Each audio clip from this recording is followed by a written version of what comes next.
Bonjour à tous et bienvenue pour les marchés en action. Je suis Nicolas Chéron, stratégiste pour Zone Bourse et nous nous retrouvons comme tous les mardis pour faire un point complet sur les marchés.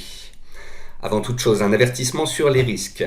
Les informations, graphiques, chiffres, opinions ou commentaires mises à disposition par Zone Bourse s'adressent à des investisseurs disposant des connaissances et expériences nécessaires pour comprendre et apprécier les informations développées.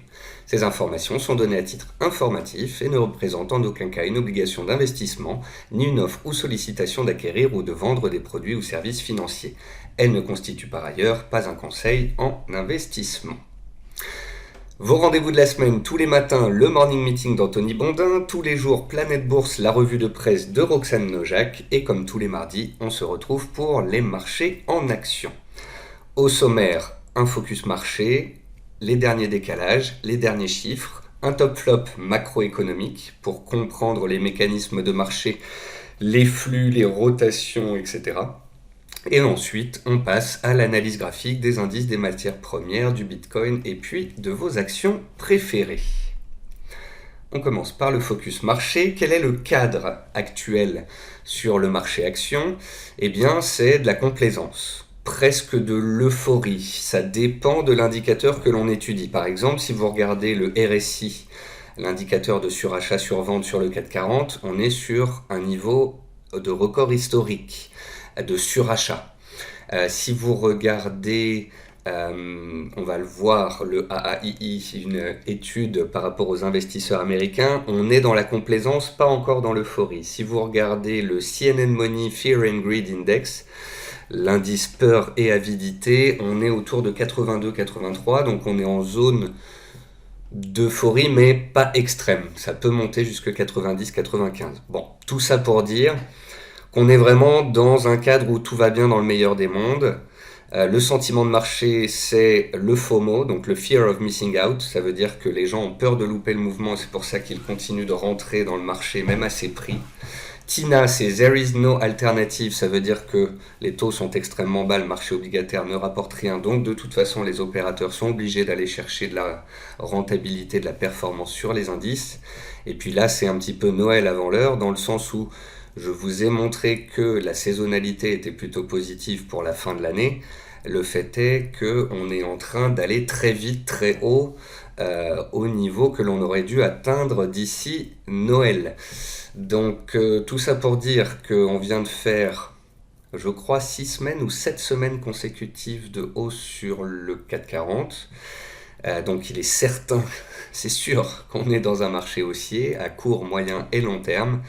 Simplement, on arrive dans des zones un petit peu rouges, peut-être des zones dans lesquelles les indices vont avoir besoin de stabiliser. Stabiliser, consolider ne veut pas dire chuter, ne veut pas dire que toutes les actions vont retomber. Un marché stable suffit à ce que, par exemple, les small et les mid cap continuent de faire des rattrapages comme depuis une bonne semaine. Souvenez-vous, il y a 1 ou 2 semaines, je vous ai dit que je pensais que d'ici la fin d'année, ça allait être un peu le frétillement des small caps. Et comme vous avez pu le voir cette semaine, déjà hier et aujourd'hui, ça frétille d'un peu partout. C'est notamment pour ça qu'aujourd'hui, j'ai mis beaucoup de small caps dans la liste des actions qu'on verra dans la partie graphique. Je continue. George Soros parle de fin de bulle. Burry, Buffett, Ackman, les gérants stars allègent et ou s'inquiètent des niveaux de valorisation. Ils ne sortent pas, ils ne shortent pas pour autant, simplement ils laissent entendre pour certains qu'ils n'ont jamais vu ça. Une hausse du marché aussi violente, aussi rapide, avec toutes les poches spéculatives qui explosent. Et ça, c'est bien évidemment dû à l'ultra-liquidité et le soutien intangible des banques centrales. Donc, les marchés actions continuent de bénéficier d'une dynamique positive, portée à la fois par une saison de résultats favorables, plus de 80% des entreprises américaines ont fait mieux que prévu, et des indicateurs macroéconomiques solides, comme on l'a vu la semaine dernière. Les analystes font remarquer que la confiance des industriels est historiquement élevée, malgré les pénuries diverses qui touchent le secteur, et que les carnets des entreprises sont toujours bien remplis.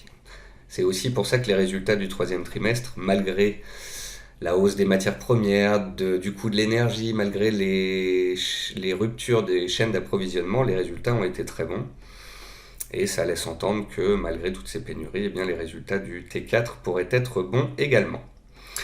Par rapport à la séquence haussière que nous sommes en train de vivre sur le CAC 40, donc 6 ou 7 semaines consécutives de hausse, donc chiffre intéressant, avec une série de 20 séances sans la moindre consolidation supérieure à 0,2%, les actions françaises s'installent dans leur plus longue série haussière depuis la création du CAC 40 en janvier 1988, puisque la séquence haussière de 2018 comportait quelques replis et que là, le marché monte tout droit. Donc le marché monte tout droit parce que les banques centrales injectent, parce que les résultats sont bons, parce que la confiance des investisseurs est bonne, parce qu'on est en fin d'année et que tout le monde fait les courses sur les small et mid cap. Et puis rappelons que voilà, les banques centrales continuent d'injecter 1 milliard de dollars toutes les heures dans le marché. C'est pour ça qu'il est un petit peu sur pilote automatique. Donc voilà, à tout moment, bien évidemment, ces indices, ce CAC 40, peuvent consolider de 1 ou 2 ou 3%, revenir sur des supports. Mais comme je vous l'ai dit, tant qu'on ne chute pas forcément, même si on baisse un petit peu ou même si on latéralise, il y aura de quoi faire sur le marché action, sauf cataclysme, sauf explosion de la volatilité et moins 3 ou moins 4 à cause, je sais pas moi, du secteur immobilier en Chine ou autre. Pour le moment, c'est un environnement plutôt sain et porteur. Concernant le pétrole WTI, on a une poursuite du range, donc le canal horizontal dans lequel il évolue depuis 3 semaines, 1 mois, entre 80 et 85 dollars. Du côté des métaux, l'or et l'argent ont donné des coups de collier. L'or a cassé la résistance des 1835 dollars que nous avions identifié la semaine dernière. Il est bien orienté. C'est pas non plus extrêmement haussier encore à moyen terme, mais voilà, il y a du mieux. Il y a du mieux, on grappille des cases à la hausse. Même chose sur les cours de l'argent, qui ont validé une épaule tête-épaule, mais on le verra qui butent sous MM200 jours, donc n'allons pas trop vite en besogne. Voilà, petit à petit, en tous les cas, les métaux reprennent du terrain. On va passer au top flop. Donc, la capitalisation boursière mondiale est passée de 60 000 milliards à 122 000 milliards entre le point bas du Covid en mars 2020 et aujourd'hui. Ce marché est donc extrêmement soutenu par la reprise économique, les résultats des entreprises et puis les 15 000 milliards injectés par les États dans les plans de relance et les banques centrales directement sur les marchés. C'est ce qui explique que on soit revenu sur les niveaux d'avant et qu'en plus on les ait explosés de loin. Simplement, on commence à être un petit peu tendu. On a été très haut très vite, comme le montre le Buffett Indicator. C'est la comparaison de la capitalisation boursière mondiale au PIB mondial. Et là, on est sur du record historique encore plus haut que pendant la crise de 2008, enfin juste avant la crise de 2008. Bon, tout ça est expliqué parce que les banques centrales sont au chevet des marchés et que pour l'instant, en tous les cas, les résultats d'entreprise sont au top et la macro se tient bien. On dévie des trends historiques et on dévie en termes de valorisation, ce que montrent certains graphiques. Mais tout cela s'explique tout simplement par les banques centrales. La Fed continue d'injecter tous les mois, petit à petit, comme ça. Et elle va continuer dans les mois à venir, et la BCE aussi. Alors certes, la Fed va très certainement arrêter d'ici l'été prochain, mais en attendant, jusqu'à la fin de cette année, nous sommes dans une année où les banques centrales continuent d'injecter tous les jours, toutes les semaines, tout le temps. Ici, un graphique intéressant qui montre encore cette distorsion entre la confiance des consommateurs et la confiance des investisseurs. Habituellement, consommateurs, investisseurs sont les mêmes personnes et leur confiance vont de pair. Là, on a une confiance des consommateurs qui est en nette baisse, alors qu'on a une confiance des investisseurs qui est au plus haut et qui s'envole. Cette confiance des investisseurs, en fait, s'envole parce que l'immobilier est au plus haut et les actions sont au plus haut. Du coup, ça leur donne une impression de richesse. Par contre, au quotidien, dans le monde du travail, etc., la confiance est beaucoup moins là. Donc, on a un sacré gap entre les deux.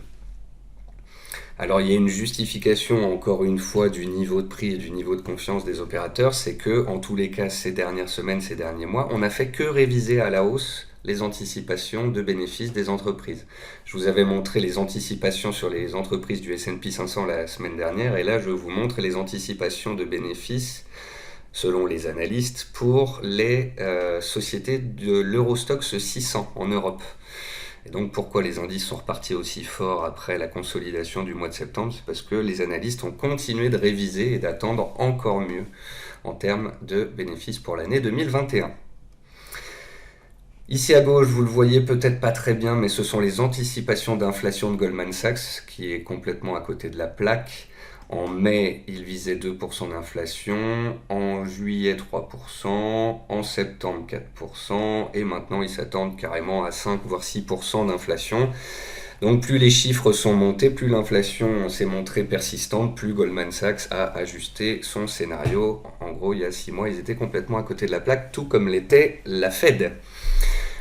Autre indicateur concernant l'inflation, mais cette fois chez Bank of America Merrill Lynch, chez Global Research, leur branche recherche. Donc, on est dans la strong inflation et dans une inflation qui risque d'être persistante et qui devrait poser des problèmes aux entreprises, grignoter les marges et aussi au niveau des particuliers. Alors Goldman Sachs, donc toujours, qui, comme je vous l'expliquais il y a 2 secondes, se plante aussi souvent, nous montre que ces anticipations sont ultra haussières pour les indices européens. On a la même chose pour les indices américains. Goldman Sachs qui est haussier pour 2022, 2023 et 2024 sur l'Eurostoxx 600. Les investisseurs aussi sont plutôt positifs. Je vous parlais du AAII, donc l'étude du sentiment des investisseurs aux États-Unis. Et quand cet indicateur est tout en bas ici dans le négatif, c'est que les investisseurs sont plutôt pessimistes, et quand on est tout en haut ici, c'est qu'on est plutôt optimiste. Et vous voyez qu'en septembre, on était dans le pessimisme et qu'on est en train de filer droit de nouveau vers vers une zone de complaisance, voire d'euphorie. Sortie de Bizot sur les ETF cannabis. Alors, qu'est-ce qui a réveillé le secteur? En fait, il y a un embryon de projet de loi qui est sorti aux États-Unis qui propose grosso modo de soumettre le cannabis au même régime que l'alcool et donc de percevoir des taxes dessus. L'originalité, comme l'écrivait Anthony Bondin la semaine dernière, c'est que ce texte émane du Parti républicain qui a rarement brillé par son progressisme en la matière, ce qui a réveillé l'ensemble du secteur. Donc ça c'est à suivre, on peut regarder 1 ou 2 actions tout à l'heure dans la liste des actions. En tous les cas, on était dans des beaux biseaux baissiers et là il y a un retour des volumes des acheteurs, il y a de la volatilité, donc ça peut intéresser certains d'entre vous. Vous l'aurez remarqué, à chaque fois je finis cette première partie d'émission par aussi dans le top flop des graphiques sur le Bitcoin en disant à chaque fois que c'est génial. Mais de temps en temps, on peut aussi dire que le marché action, c'est très bien, notamment quand il s'agit de risques ajustés. Ici, vous avez un graphique du S&P 500 qui surperforme le Bitcoin. Parce que en ajustant le risque, notamment de drawdown sur un actif, eh bien, on peut voir s'il est plus ou moins dangereux. Je m'explique. Cette année, le Bitcoin a gagné plus de 150%. Je vérifierai juste après. Mais il a gagné 150% en ayant perdu 50% dans l'année. Donc ça veut dire que vous pouvez gagner 150, mais avec un risque de baisse de 50. Le S&P 500, lui, n'a gagné que 30%, donc 5 fois moins. Mais il n'a jamais perdu dans l'année entre un point haut et un point bas plus de 5%. Je crois même que c'est 4% cette année, c'est exceptionnellement bas. Donc ça veut dire que vous avez un gain potentiel qui est 5 fois inférieur, mais vous avez un risque potentiel qui est 10 à 12 fois inférieur. Voilà. Donc tout ça pour dire que y a aussi la stabilité, il y a aussi le risque ajusté qui sont importants à prendre en considération quand on fait un investissement. Tout le monde n'est pas prêt à voir son capital fondre de 50% en 2 mois dans l'année. Certains préfèrent ce qui monte doucement mais sûrement.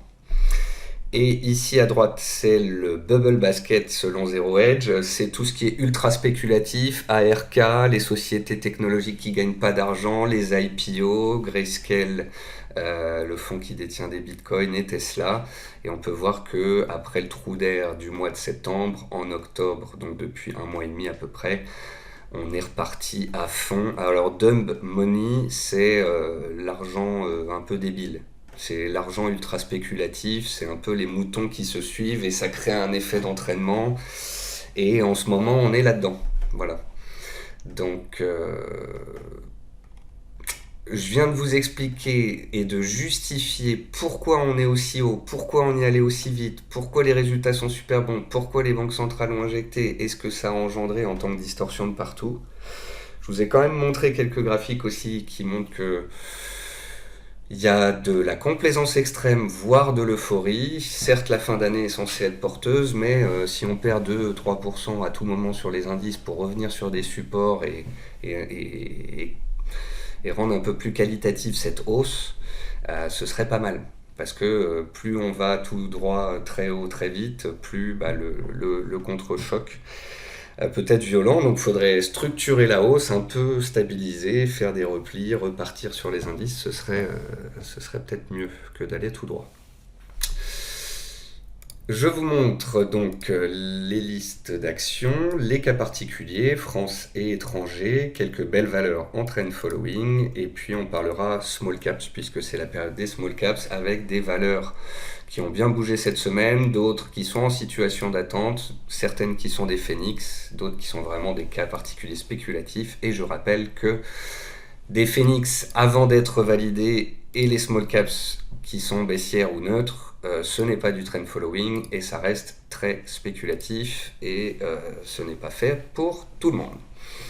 C'est la fin de cette première partie d'émission, c'est l'heure de la pause café et musicale.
Ah, du Chopin, ça fait du bien. Alors, on va passer à Real Time pour regarder nos graphiques.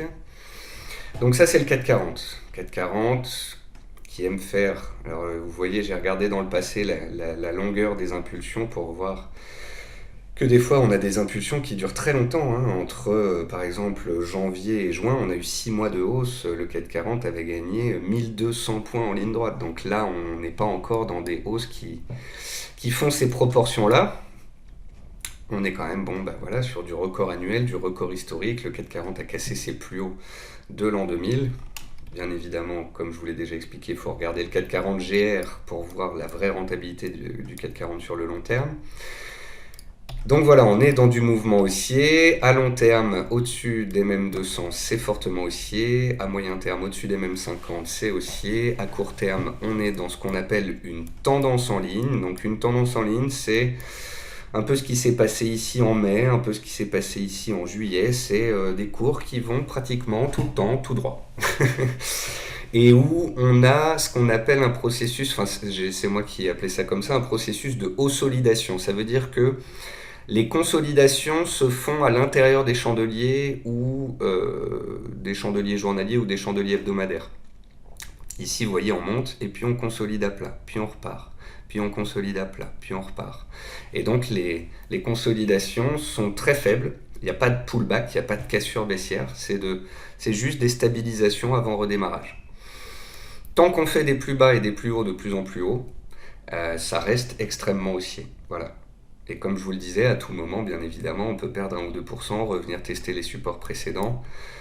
Je dirais que sur le CAC, tant qu'on est au-dessus des 7000 points, donc les plus bas de la semaine dernière, tant qu'on est au-dessus des 7000 points, c'est fortement haussier à moyen terme, et donc c'est un terrain de jeu appréciable pour ceux qui veulent faire du trend following ou du stock picking sur des small caps. Après, est-ce que le CAC va baisser d'1% ou continuer de monter en ligne droite? Je ne suis pas devin, je n'en sais rien. Le pétrole, il est toujours donc dans son range, entre 80 et 85, ça ne change pas. On peut même dire entre 79 et 85. Très beau parcours du pétrole cette année, comme des indices, mais là on patine un petit peu, il n'y a plus grand chose à en attendre, me semble-t-il. L'argent, comme je vous l'ai dit en introduction, on a validé l'épaule tête-épaule inversée, mais je trouve pas que suite à la cassure ce soit très impulsif, et en plus on bloque depuis 3 jours sous MM200.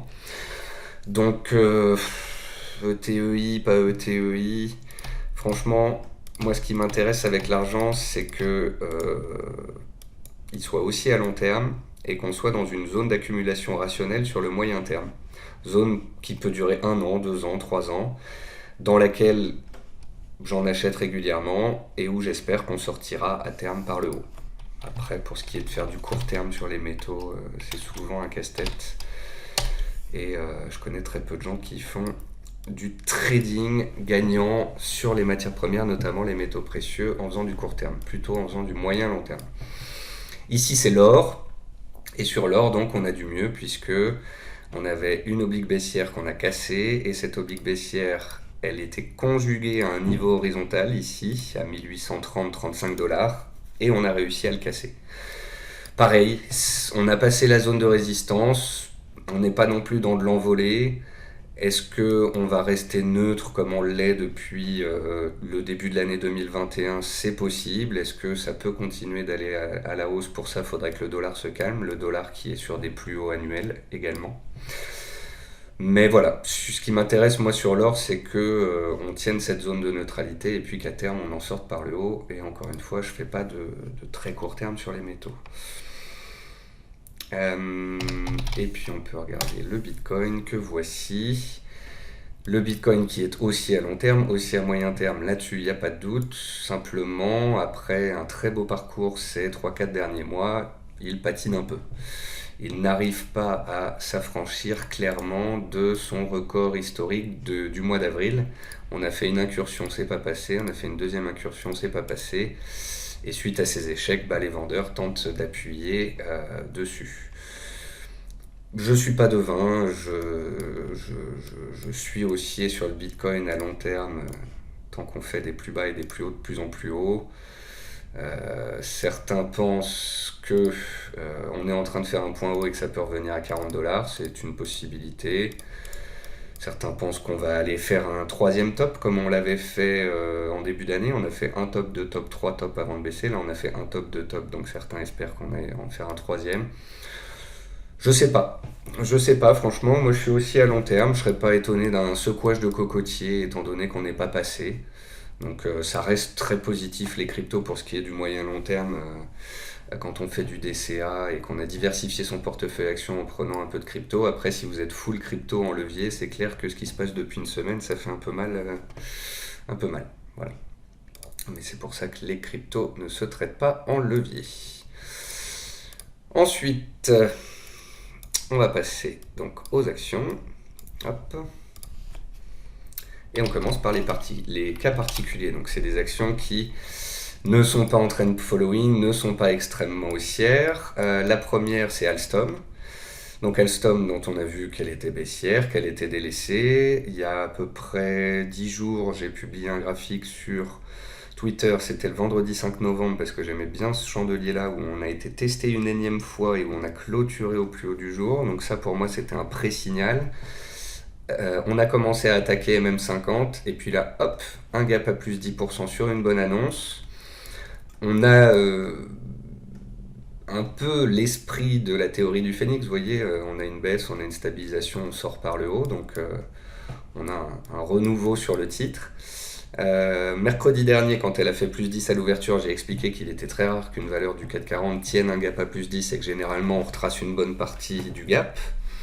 On a retracé franchement 80% du gap. On n'est pas revenu le fermer à 32 euros, on s'est arrêté à 32,30, tout simplement, je pense, parce que les acheteurs étaient trop puissants, avaient envie d'en acheter, n'avaient pas envie de laisser ce gap être comblé.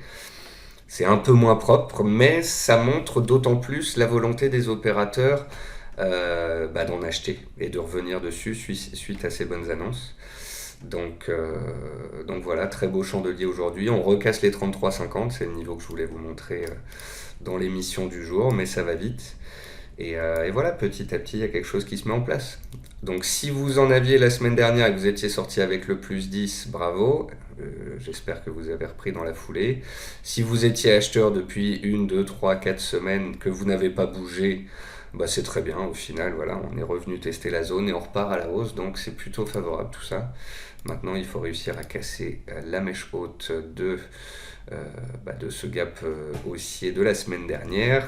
Et au-dessus de ça, sur Alstom, on pourrait très certainement viser un retour à 37 euros. Ensuite, Alteryx, c'est une action au NYSE. C'est un lecteur qui m'a posé la question, donc voilà, je la montre. Vous voyez le concept de jouet cassé, avant c'était une valeur trend following superbe, et puis depuis cet énorme gap baissier ici, elle est accidentée, elle n'arrive plus à repartir, elle fait même des plus hauts et des plus bas de plus en plus bas, elle est donc dans une dynamique baissière. Le seul point positif, dirons-nous, c'est la tentative de stabilisation depuis 2-3 mois. Elle est dans une sorte de petit canal haussier à faible pente. Il faut absolument tenir la zone des 69-70 $ pour espérer un rebond. Voilà. Si on passe sous cette zone des 69-70 $, on sort de ce canal haussier à faible pente, on casse les plus bas récents et ce serait pas très positif pour la suite. Ensuite, on va à Amsterdam avec Corbion. Corbion qui est une belle valeur trend following quand on regarde de 2015 à début 2021. Peut-être qu'elle a été un peu haut, un peu vite début 2021, ce qui fait qu'après, il y avait besoin d'une respiration. Alors, elle n'est pas aussi belle que certaines valeurs trend following qui sont au-dessus de leur MM200, mais on voit bien quand même la puissance du mouvement, la consolidation de ces derniers mois.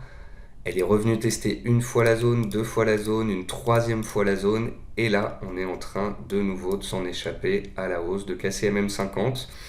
Donc un joli retournement. Après, pour aller plus loin, on peut tracer une oblique qui passe par tous les plus hauts. Et je dirais que voilà, ça c'est l'objectif premier, de revenir vers les 44 euros. Et après, on aura le gros morceau. Le gros morceau, c'est réussir à effacer cette oblique baissière et à reprendre MM200 pour pouvoir relancer le trend de fond qui est le trend haussier de ces dernières années. Voilà. Donc on a touché le support et on est en train de partir du support pour aller tester le gros morceau. Et si et seulement si ce gros morceau passe, la dynamique donc sera relancée à long terme. Ensuite, ça frétille sur les valeurs Covid. Eurobio qui tient son support horizontal. Bon, c'est simple, c'est efficace. On sait où est l'invalidation. À court terme, les valeurs Covid reprennent un petit peu de hauteur puisqu'il y a des recrudescences de cas, qu'on parle de confinement dans certains pays, etc. Donc ça frétille. Il y a aussi Biosinex qui avait été un peu plus accidentée, qui se reprend aujourd'hui, qui a elle aussi fait un double creux. Donc là c'est pareil, si vous êtes dessus, que vous avez tenu la baisse, vous savez où est votre invalidation. Si on casse les plus bas récents à 14 euros sur le Biosinex, c'est vraiment pas beau. C'est aussi ce qui explique que aujourd'hui Novacite reprenne 5% et que Euromedis ait également repris de la hauteur ces derniers jours. Après, j'ai du mal à voir un mouvement pérenne sur ces valeurs Covid, mais au moins pour ceux qui étaient toujours dessus, ces rebonds techniques sont appréciables. McPhy, le calme avant la tempête, dans quel sens? On est à la croisée des chemins, voilà. Point positif, Maxi est sortie de son canal baissier, elle est sortie d'un range par le haut, on est un peu là dans de la théorie du phénix aussi sur les derniers mois. Point positif, elle tient très bien les 22 euros. Point négatif, elle est sous une résistance horizontale à 24, 24, 30 et sous MM200 qu'elle n'arrive pas à passer, donc c'est l'épreuve du feu. Pour que McPhy relance sa dynamique haussière de long terme comme Corbion pourrait le faire, celle qu'on a vue juste avant, il faut absolument casser cette zone des 24,30, ce qui donnera comme premier objectif les 27 euros, soit le comblement du gap qu'on a laissé ouvert ici. Ensuite, bien évidemment, les plus bas récents sont à 21,80, 22. Si on les casse, certains préféreront couper, avoir leur stop sous le support et sortir pour y voir plus clair. Mercado Libre. Là, c'est pareil, c'était une question d'un lecteur. Alors certes, on est dans de la valeur qui a explosé sur le long terme, très beau dossier, mais aussi gros double échec sur les plus hauts, ici et là. On a échoué en haut, on pourrait revenir en bas, voilà. Et le bas du range, il est ici, vers 1300. Là, on est à 1500. On a tenté de reprendre MM200 ces dernières séances, mais là, on refait un gap baissier, donc voilà, c'est pas très positif. Elle est en train, si vous voulez, de perdre sa superbe. Elle était avant extrêmement haussière, elle a fait un superbe parcours ces dernières années, mais là, ça devient compliqué. Ça devient compliqué, la MM200 s'aplatit, on est en train de passer dessous, il y a un double échec sur les plus hauts, donc la valeur fatigue. Ensuite, Quadient. Là, on est sur du value. On a une grosse zone de soutien autour des 19,80, 20 euros. On a une zone de soutien intermédiaire autour des 20,50 et du bas de canal ici. Bon, voilà, grosso modo, entre 20 et 21. Voilà. Il y a une zone de soutien, il faut absolument tenir cette zone-là et aller ici aussi, tenter de rattaquer un gros morceau qui correspond ici aussi à la borne haute d'un canal baissier et à la MM200. Donc sur des titres comme ça qui avant ont fait des beaux parcours mais qui consolident depuis des mois et qui sont passés sous les MM200, c'est bien de réagir sur les supports, mais ensuite les gros morceaux pour tenir les positions à moyen terme et les laisser courir, ce serait de réussir à casser ces bornes là-haut. Ensuite, Ruby. C'est le seuil de la dernière chance. La publication des résultats n'a pas trop plu. En plus, la société parle de faire une augmentation de capital. On a un support à 27,30, 27,50. C'est le jeu ma pauvre Lucette. Si le support casse, faudra sortir. Puis voilà. Ensuite, je vous ai parlé des valeurs cannabis en première partie. Donc, je vais vous en montrer une ou deux. Il y a Tilray. Voilà, ça c'est une première valeur cannabis. Donc ici, je dirais qu'il y a une zone entre 12 et 12,50. On a eu le retour des volumes des beaux chandeliers, on a tenté de s'extraire, on est en train de revenir sur la zone. Faut tenir cette zone-là, sinon c'est un coup d'épée dans l'eau, comme je l'écrivais sur le journal Capital ce matin. On est sorti de biseau descendant, comme je vous l'ai montré en première partie d'émission, mais est-ce que c'est juste un rebond technique sur des dossiers baissiers ou est-ce qu'il se passe vraiment quelque chose à long terme sur les valeurs cannabis? Les séances qui vont suivre seront d'importance. Ici, Aurora Cannabis, c'est plus propre. Je l'avais publié sur Twitter il y a à peu près 10 jours parce que j'aimais bien ces réactions, ces chandeliers pleins et haussiers, le retour des volumes. Donc ici, pareil, on a cassé un niveau à la hausse, on a buté sous MM200, on revient tester le niveau. Il faut absolument que la zone de résistance qu'on vient d'effacer devienne un support. et qu'on prenne appui sur cette zone de support et qu'on redémarre. Si c'est le cas, c'est le début de quelque chose d'intéressant sur l'ensemble du secteur. Si, à contrario, on repasse sous les niveaux qu'on vient de casser, c'est que c'était un coup d'épée dans l'eau, c'est que c'était une spéculation qui retombe rapidement. Valneva, toujours aussi soutenu, mais qui bloque sous les 22,50. Pour ceux qui en ont et qui voudraient renforcer, ou pour ceux qui n'en ont pas et qui cherchent une stratégie de breakout, étant donné la propreté du niveau des 22,50, ça laisse entendre que si on devait les attaquer et les passer, il y aurait un effet bouchon de champagne et qu'on pourrait, je pense, très rapidement aller tenter de chercher les plus hauts. Je suis pas en train de dire qu'on va casser les 22,50 et qu'il faut en acheter maintenant. Mais je suis en train de dire que les 22,50, ce sera un seuil intéressant, notamment si ça casse. Ensuite, Virgin, toujours baissière, toujours délaissée. J'en avais parlé sur Twitter le mardi 9 novembre en disant qu'il fallait qu'on arrive à s'extraire de la zone et puis ça n'a pas concrétisé. C'est retombé très rapidement. Je continue d'attendre que Virgin revienne vers les 17 voire les 15 dollars. Quand on regarde le graphique sur les 18 mois écoulés, on a eu une envolée, une retombée, une envolée, une retombée. Eh bien, attendons que cette retombée retrace 100% du mouvement comme elle l'avait déjà fait auparavant. Et on verra si on y est, si on y va, si ça réagit, comment ça réagit. Et si ça réagit favorablement, à ce moment-là, on verra pour une stratégie d'achat. Pour l'instant, RAS. Worldline, c'est pas du trend following, c'est généralement pas ce qui me plaît, mais encore une fois, je suis là pour essayer de vous aiguiller. Beaucoup de monde me demandait ces derniers temps s'il fallait acheter du Worldline. J'expliquais que c'était baissier, que c'était moche, que c'était dégradé, encore la semaine dernière quand on a fait cet échec à 53 €. Simplement maintenant, les acheteurs ont au moins un truc à se mettre sous la dent, un double creux. Donc un peu comme les valeurs que je vous ai montrées, Eurobio Scientifique, Biosinex, etc., les valeurs Covid qui font des doubles creux et qui doivent absolument les tenir. Eh bien le Worldline c'est pareil, vous savez où mettre les stops. Soit c'était effectivement gros trou d'air, frayeur, les opérateurs en profitent, en achètent, on tient le double creux, on casse les 53 et on redémarre petit à petit. Mais si on casse les plus basses, c'est vraiment pas bon. Donc je pense que vous êtes pas mal à en avoir acheté parce qu'elle était soi-disant basse ou soi-disant peu chère. Maintenant, on a un double creux, on a un support, donc vous savez où mettre les stops pour arrêter l'hémorragie si votre scénario spéculatif ne prend pas. On va passer aux valeurs trend following avec Alphen. C'est rigolo, il y a déjà la flèche. Quand on était ici, donc j'avais dû en parler il y a 2-3 semaines, je pensais qu'on allait revenir tester le support avant de monter. En fait, on est monté chercher la résistance pour mieux revenir sur le support, suite à la publication des résultats, me semble-t-il.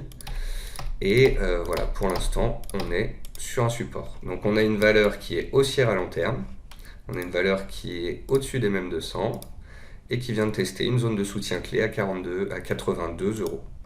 Donc ce que les opérateurs espèrent ici, c'est qu'on soit dans une stabilisation horizontale, et puis qu'au terme de cette stabilisation qui durera peut-être quelques semaines, quelques mois, qu'on en sorte par le haut dans le sens de la tendance. L'invalidation de ce scénario, c'est de casser les 79,80 €, de passer sous les mêmes 200. Ce serait moins joli. Biocorp, à surveiller, pas grand chose à dire. On sait que c'est une valeur qui peut aller vite, on sait que c'est une valeur qui est neutre depuis un bon bout de temps. Point positif, elle a repris, elle est repassée du bas de son range aux 2/3 haut de son range, elle est au-dessus de sa MM200, il y a des niveaux à surveiller, des cassures au-dessus des 30 en clôture, au-dessus des 32 en clôture, au-dessus des 34 en clôture, ce serait d'éventuels signaux haussiers pour aller plus haut. CM.com, marche ou crève, c'est le mot d'ordre. On est sur MM200, on est dans une valeur haussière long terme qui a bien consolidé ces derniers temps. Elle appuie sur le frein tant qu'elle peut, et là, va falloir à un moment donné réagir. En tous les cas, it's now or never. Elastic, action américaine, démonstration d'une valeur trend following très belle. Vous voyez que l'ancien plus haut était ici à 174. On les a travaillés pendant un certain temps, un peu comme une GLB. Et puis, ça passe en force. Donc ici, c'est une valeur en plus qui cote depuis pas très longtemps. C'est du trend following. C'est de la valeur US, c'est rapide, c'est beau et c'est haussier tant qu'on sera au-dessus des 173 $. Greenyard, cette fois on va en Belgique. J'ai fait une stratégie dessus hier ou avant-hier. Valeur haussière qui a fait du trend following rapide, qui avait besoin de consolider, qui a consolidé autour des mêmes 200, qui vient de la repasser à la hausse, qui sort d'un range par le haut. Ah bah je crois que je l'ai mis dans l'émission de la semaine dernière dans la rubrique breakout. Voilà, donc le breakout on l'a eu et maintenant on peut mettre le stop sous MM200 et sous le breakout, sous les 8,70, sous 8,60. Et puis si ça retombe c'est dommage, mais sinon on a un stop serré et un potentiel haussier. On retourne aux US avec Horizon Thérapeutique au Nasdaq et elle est sur le fil du rasoir. Et un petit bémol, moi qui me plaît pas, c'est les volumes baissiers et c'est l'action des prix ici. Après, il lui arrive aussi d'être violente, c'est déjà arrivé par le passé, donc peut-être que je me fais une idée. Toujours est-il qu'on est pile poil sur une oblique haussière à pente forte et que si on cassait cette oblique, on pourrait revenir vers MM200 et ça me fait constater qu'ici il y a un gap qu'on n'a jamais laissé, qu'on n'a jamais comblé et en fait revenir sur MM200 permettrait de combler ce gap. Donc si comme je le pressens, elle n'arrive pas à tenir cette oblique, la zone d'achat est à 99-100 $. Metex, elle tente, je ne sais pas si elle va passer. Voilà, tout ce que je sais c'est qu'elle est haussière, qu'elle est au-dessus des mêmes 200, elle est en trend following, les plus bas sont de plus en plus hauts. Quand elle était ici à 5,40 ou 5,50, j'ai fait une analyse à l'achat sur Zone Bourse. Où je vise au-dessus du range, où j'anticipe la cassure et où je vise au-dessus de 7 €. Si tout se passe bien. Donc en fait, pour moi, si on a acheté du Metex sur cette zone de repli sur MM50 autour de 5,40, 5,50, maintenant c'est le stop à 0. Si les cours échouent sur le haut du range et qu'on revient me stopper, c'est comme ça, c'est le jeu. Mais si on arrive à passer le haut du range, je laisse courir et je remonterai mon stop ensuite sous la borne haute du range cassé. Donc certains ont acheté, gagnent 10-12%, les encaissent, d'autres tiennent la position en espérant que ça passe. Après ça c'est fonction de vous. Nextera Energy aux US, ultra bullish, c'est magnifique, c'est haussier depuis 10 ans. Elle aime bien faire des trous d'air sous MM200 et je me souviens même avoir déjà parlé de cette action dans une émission et je vous avais dit que dans ces cas-là, il fallait tester d'autres moyennes mobiles. Voilà, MM280 sur cette valeur est beaucoup plus pertinente et fonctionne très bien. Ça, je vous l'ai déjà expliqué dans des émissions, parfois il faut optimiser.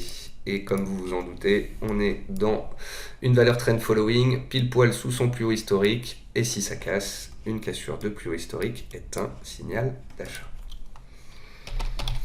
Prismian en Italie, trend following, on est sur des plus hauts historiques, j'adore regarder ici. On a tenté de casser le plus haut historique un peu vite, boum, elle revient sur MM200 violemment. On passe le plus haut et on accélère, boum, d'un coup elle revient sur MM200. Les retours sur MM200 sont bien violents, mais qu'est-ce que c'est propre, purée!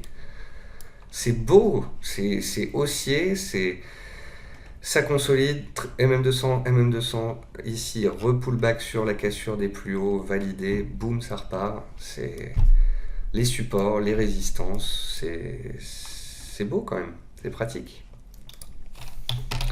Ensuite, Rexel, ça n'a pas voulu casser en bas, alors peut-être que ça va casser en haut, ou peut-être qu'on va continuer dans l'orange. Toujours est-il qu'elle est haussière, qu'elle est au-dessus des MM200, que les mauvais résultats ont été digérés. Donc on surveillera une éventuelle cassure du range au-dessus de 18, 40, 45, ce serait un signal d'achat.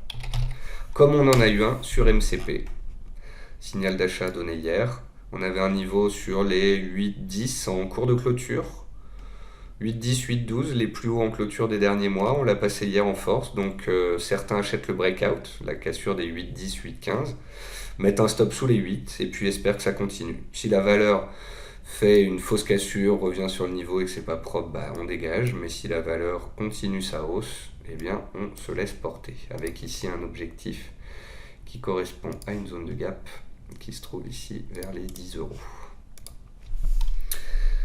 Et puis une superbe valeur de trend following, Wavestone, on a déjà parlé dans l'émission.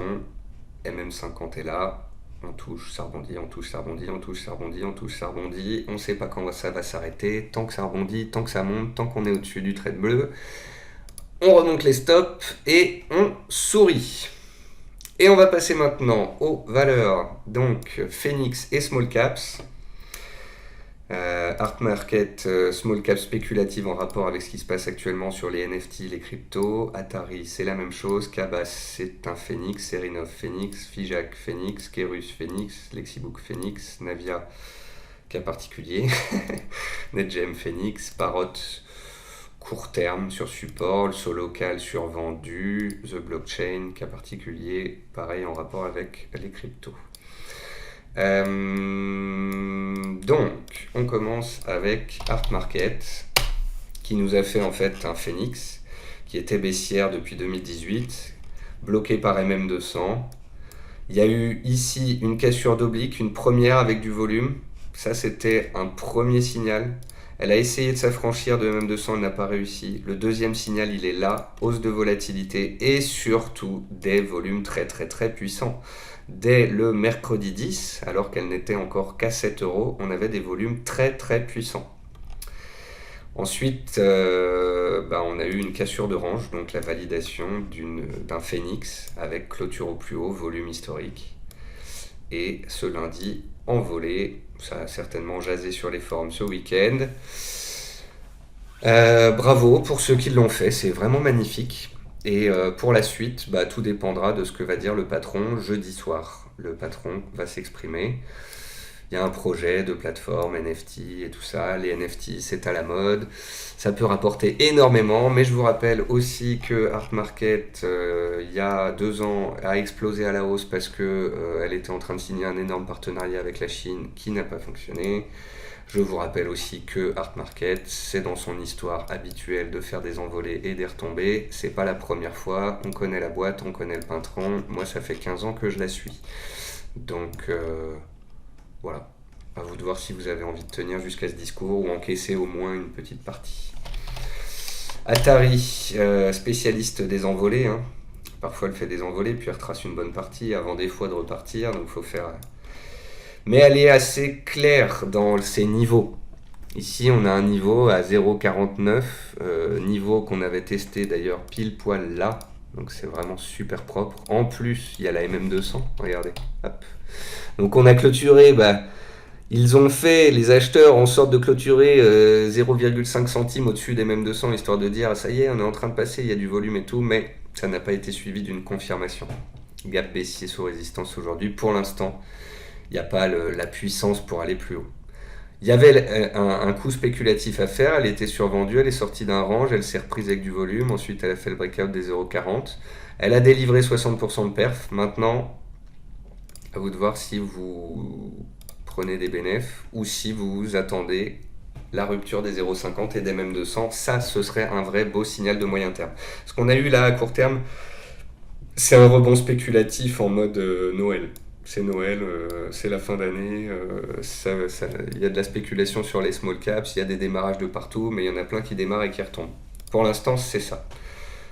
Si on casse 0,50, ça deviendra du sérieux. Cabas. Alors Cabas, c'est l'exemple même d'une valeur où on est sur un phénix potentiel, donc des années de baisse, une neutralité et une sortie de la neutralité par le haut. Ce qui n'est pas facile ici, c'est sa volate, parce que si on prend en cours de clôture, en fait, on trace le niveau ici à 4,50, mais si on prenait les mèches comme résistance ici, on l'avait à 4,90. Donc si on prenait 4,90 en référence, on est revenu ici et dessous. Là, on est revenu dessous, il y a eu une mèche. C'est pas facile. Après, quand on traite du cabas et qu'on joue un phénix, donc un retournement, une recovery sur une petite valeur de moyen long terme comme ça, on sait qu'on n'est pas à 10% près sur ses stops. Et on sait que sur ce type de valeur où il y a des mèches parce que c'est très peu liquide, le stop peut être mental et non posé dans le carnet d'ordre. Ici, on a eu une zone de résistance qui a buté à 4,50 pendant un bon bout de temps avant qu'on la passe en force avec des volumes ici. On est revenu tester là. Voilà, pour moi, tant que c'est au-dessus de 4,50, on est dans la stratégie du Phoenix et ça peut repartir à tout moment. Point positif, on tient la zone pour le moment. Ce qui serait positif surtout, ce serait de revenir vers MM200. Et puis le gros du morceau pour relancer la spécu du Phoenix derrière, c'est bien évidemment de casser MM200. Vous connaissez la chanson. Série Nov. Voilà, je vous fais pas un dessin. Il y a un ancien canal haussier, on en était sorti par le haut, on essaie de s'en affranchir, on n'a pas réussi. La médiane était réactive, ces derniers temps on a végété. Mais bon, plus propre, l'information la plus carrée ici, si on considère qu'ici c'était une stratégie du Phoenix en quelque sorte, qu'on a eu de la baisse, de la baisse, de la baisse, de la baisse, de la neutralité, on sort de la neutralité à la hausse, c'est pareil, c'est comme Cabas, la limite elle est là, et on est pile dessus. Et on vient, comme les dernières fois, de faire une zone de creux, donc ça ne m'étonnerait pas qu'il y ait de la spéculation là-dessus d'ici la fin de l'année. Figeac Aéro, c'est beau. C'est pas très liquide, mais c'est beau. Là, on est dans du trend following. Ça fait des mois qu'elle latéralise. On est au-dessus des MM200. C'est un petit titre. Si on passe les 6 euros, sans le bouchon de champagne. Ceci n'est pas un conseil d'achat. Kérus. Kérus, c'est trend following. Voilà. MM200 bloqué ici. On l'a regagné là avec la cassure, le pullback. On l'a retesté ici. Tant qu'on est au-dessus des 3,20, cette zone-là, tant qu'on est au-dessus des 3,10, 3,20, c'est positif. Après, c'est de la small cap, donc ça peut monter, puis faire un range pendant des mois, remonter, faire un range pendant des mois. Quand on va là-dessus, il faut être patient, c'est certain. Lexibook, trend following. La théorie du Phoenix a été faite, elle a été baissière des années, elle était neutre, puis elle a décollé avec des volumes. Maintenant, on est en trend following au-dessus des mêmes 200. Elle est montée très haut très vite, elle est dans sa zone de latéralisation qui dure un certain temps, jusqu'à ce que MM200 vienne gentiment en soutien des cours. Et là, ce qu'il faudra, c'est que MM200 tienne et qu'on aille chercher de nouveau plus haut. Sous MM200, ce serait une autre chanson. Ensuite, mon échec de 2021, Navia, qui est pressurisé par des financements, arrive quand même à se reprendre parce que entre les likes de certains ministres dans certains pays, sur LinkedIn, certaines communications, on voit bien que ça frétille de partout en termes de contrats. Mais ça reste Navia. Voilà, la seule chose que je voulais dire, c'est que quand on regarde à long terme, ici aussi, il y a une sorte de phénix. Elle a chuté après son intro, elle a été neutre dans une zone de prix entre 50 centimes et 1,50. Elle a cassé cette grosse zone avec des volumes ici complètement historiques. Et après, peut-être qu'elle a été un peu haut, un peu vite. Voilà. Il y avait une tentative de création de tendance avec du trend following et une MM200.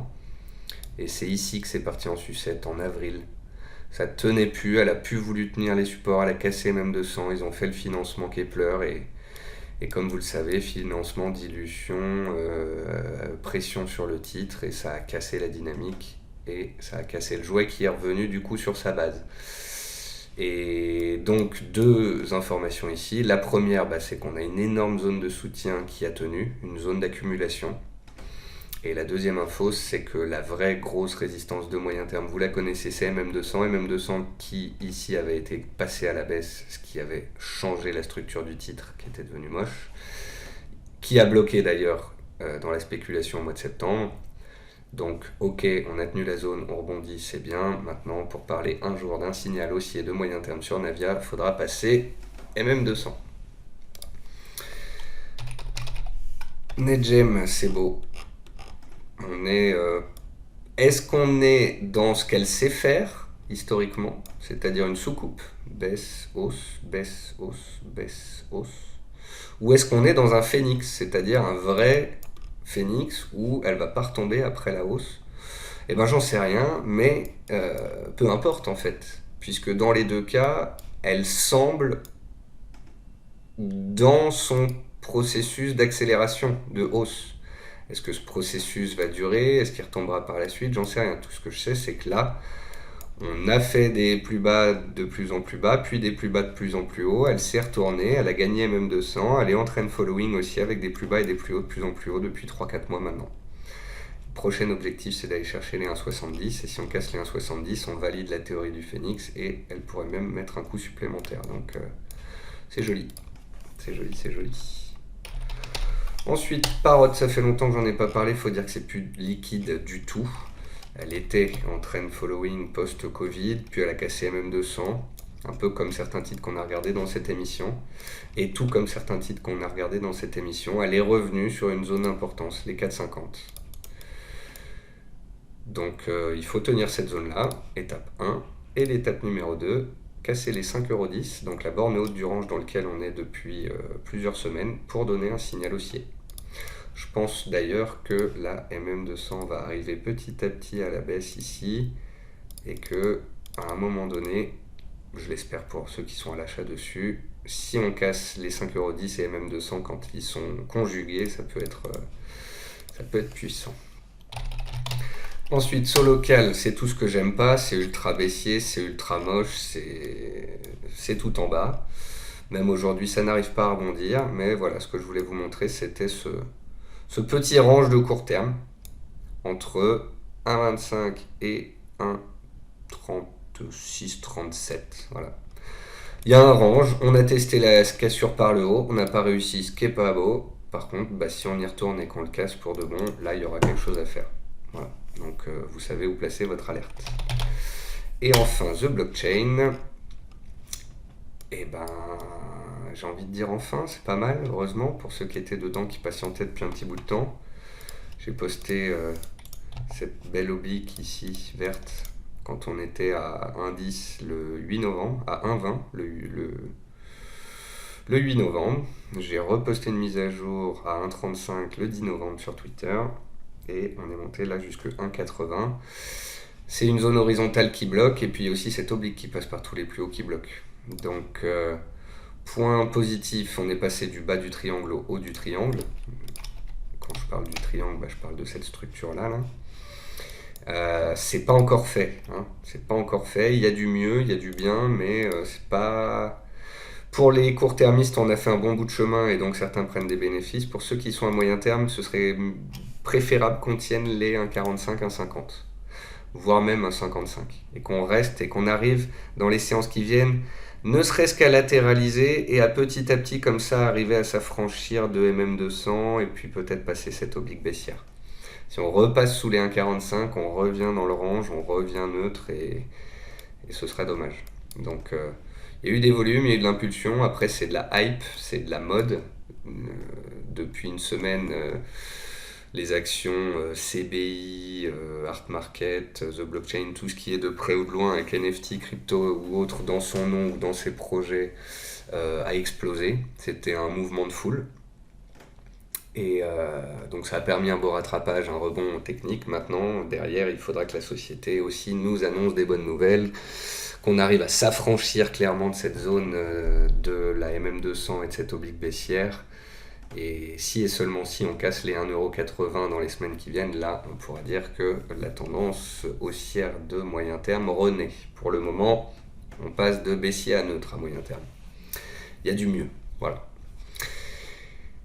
Voilà, c'est la fin de cette émission, 58 minutes, 15 minutes de fondamental et d'explication, 40 minutes pour faire à peu près 40 valeurs. J'espère que je n'ai pas été trop vite en besogne, que je vous ai donné des exemples intéressants, que vous comprenez un peu mieux les marchés en suivant cette émission. Et puis je vous souhaite à tous une très bonne semaine et un bon investissement à tous. Au revoir.